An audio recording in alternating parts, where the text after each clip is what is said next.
Elizabeth L. Cheney for putting the American people over party.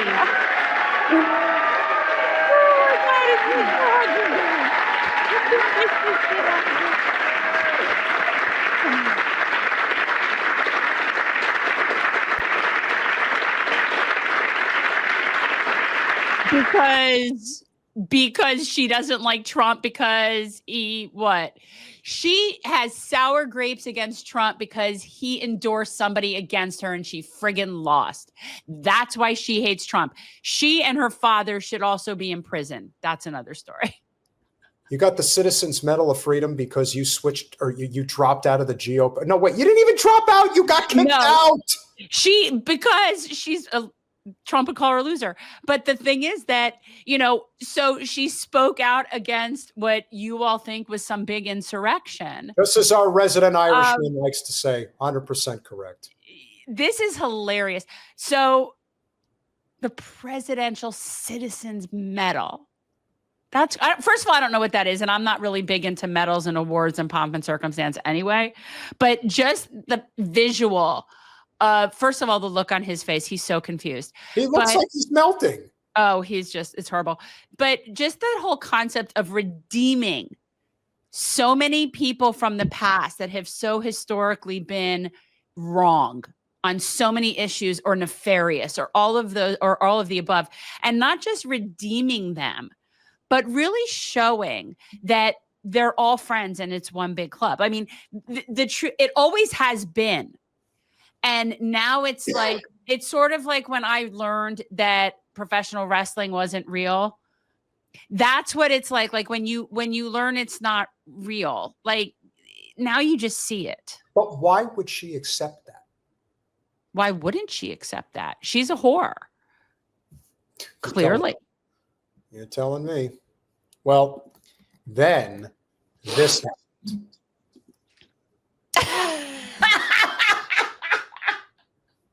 And the look on his face. Oh my God. He's like so smitten with Joe. Oh my God. He is part of a small, remember, Jen, he was part of a small group because he's very exclusive. Okay, so just read it. Read his post. So this, for people who are just listening, this is a post by David Pakman. David Pakman, get it right. I was with a picture of him and the president in the Oval Office. I was part of a small group of independent media creators and influencers invited to meet with the president and other administration officials at the White House. I do not expect to be invited back to the White House for quite some time. Yeah, because you're probably no fun. All right, motherfucker. Not that the Trump and Elon people look like they know how to have fun either. Did you see them with the YMCA song? Like Trump is there. No, they could. Him and first of all, Elon only stood up when he realized everybody else stood up. And here's the thing, and this is something that Elon needs to understand. When the president stands, everybody stands. Correct. That's true. And that's how it goes. The fact that he was just sitting there when Trump was standing really was very interesting to me. That's just when the president stands, you stand. Unless you're in a wheelchair, like there's definitely, unless you're the queen, like there are certain things where maybe you wouldn't, but you're not that. Thanks, TM. Now, Pakman is somebody that I have had a very sharp opinion about for a very long time. I am always very critical of men who I perceive as lacking in certain ways. It could be physically, it could be emotionally, it could be from a relationship standpoint. Maybe he doesn't do well with women. Maybe he doesn't do well with men. I don't know what his poison is, but to each their own. What I do know is that he is an opportunist of the highest order. He is everything that is wrong with independent media. He is a version of sort of Don Lemon and Chris Cuomo and Chris Hayes, all of them. And I saw that. And for me, I have always felt that this is somebody who, like other people in the independent media circuit, have figured out a way to grift to a very sizable income and lifestyle, and he's achieved it. Clearly he's achieved it. But for him to claim to be like small and independent when clearly you're in there, it's just not true. There's nothing independent about the media job that he does. Exactly. Like independent of what? And he is not a journalist. He's just a talking head. And he's actually, if you've ever watched him.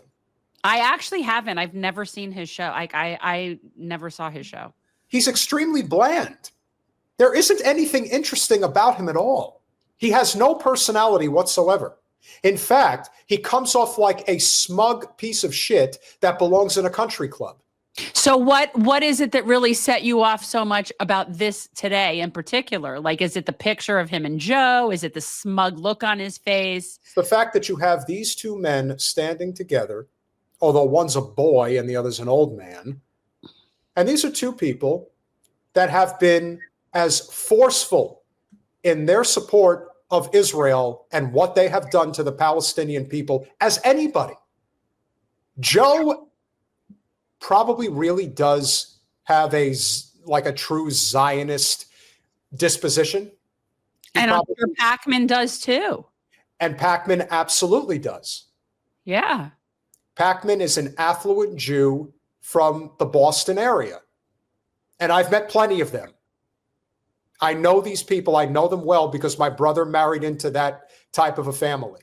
See, you could have just told me he was a Patriots fan, and then I would sit here and hate him as much as you do, just for that alone. Well, I don't know if he's a Patriots fan now because they're not doing so well, but I'm sure when they were kicking ass and taking names, he probably was at every game.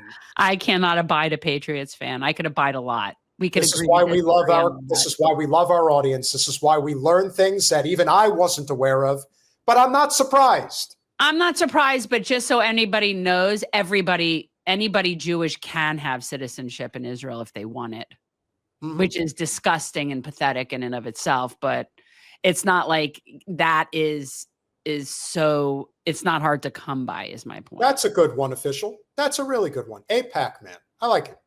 That's even better than Hacker. That's actually good. Yeah. A Pakman. Very good. Very good. Pakman. Really great. That's as good as AOC Pelosi. This guy has supported every war, and I mean every war. Like this guy is a human version of the New York Times. There is nothing war related. Once he was on board with regime change in Venezuela, he was as fully on board with Ukraine. I was going to say he had to have been one of those change my profile pictures to the Ukrainian. Oh, absolutely. 1,000%. So he was fully on board with that. And of course, he has been on board with Israel from day one, no hesitation, believes that they have the right to defend themselves, which is always the talking point that they got stuck with forever, and just continue to espouse constantly. Ironically, which they legally don't, but anyway. No. Well, they're not even a real state. They're a made-up state. They're a made-up state, but they have no regard for international law anyway. But again, they legally do not have the right to defend themselves. Yeah. Can we take this down, or do we need to still look at it? Thank you. I don't want you to suffer too much. I mean, really. So did you get it all out? Everything you want to bitch about Pakman, or do you have more? No, there's actually one more thing. Okay. So here's a guy who was constantly convincing everybody that the race between Kamala and Trump was razor thin, that Kamala was actually in front. In fact, he's one of the guys who was pushing the idea that Kamala was up by 3 points in Iowa. Wait a minute. All the party tools were all promoting those bullshit numbers. And I said all along, I didn't believe those numbers. Mm-hmm. I said it from the beginning, those numbers were bullshit, but he wasn't like the only one. I mean, They were all pushing that. However, what ended up happening right after the election is he saw a substantial drop, not only in viewership, but also subscribers, and I believe paid subscribers. Oh, right. And he cried about it, right? He went so far as to basically beg people to come back to his channel. Yeah. We are under attack, he was saying. Oh, yeah, I'll show you what being under attack is. Your sorry ass is only relevant because you stick to the corporate algorithm and do exactly everything that you oh, there you go. Not a surprise. You know what Argentina has that the United States doesn't have? A universal healthcare system. You know what Israel has that the United States doesn't have? A universal healthcare system. And unfortunately, also air raid sirens. So I wouldn't want to be going there for healthcare right now. Probably not. But you know what? If Pakman is in a pickle, and he's probably been in a few, I am sure that he can easily get on a plane to Buenos Aires or Tel Aviv and go get the health coverage that he needs if, God forbid, he was in a bad situation that he needed to take care of. This is what happens when you basically sell your soul. He is the Democratic blue MAGA adjacent to Ben Shapiro. He is the mirror image. He's the same guy. There's really no difference between the two of them. Very little, if any. And they could be friends. I could see that. Yeah, why not? There's a lot of people that are friends that you would never know about because you guys haven't been to some of the events that both of us have been to. It's amazing how right George Carlin has been about all of this forever. The big club that we ain't in? No. I don't want to be in a club. I'm not a club. I'm not a joiner, so it works for me. Well, the greatest image I still remember was from the beginning of the pandemic when Pelosi and McConnell did that fist bump or that elbow bump. Remember that? And I said, this is it. This is it. This is they all go and have a nice fucking laugh at our expense when it's all said and done. Oh, yeah. Oh, you think they give a flying fuck about any of us? If anybody, and I mean anybody, and Pakman would be one of the most guilty of this, Pakman's one of those people that is still going to go apeshit about the elections in 2026, the presidential election in 2028, as if that's really what's important in this country now. It is, because that's his bread and butter.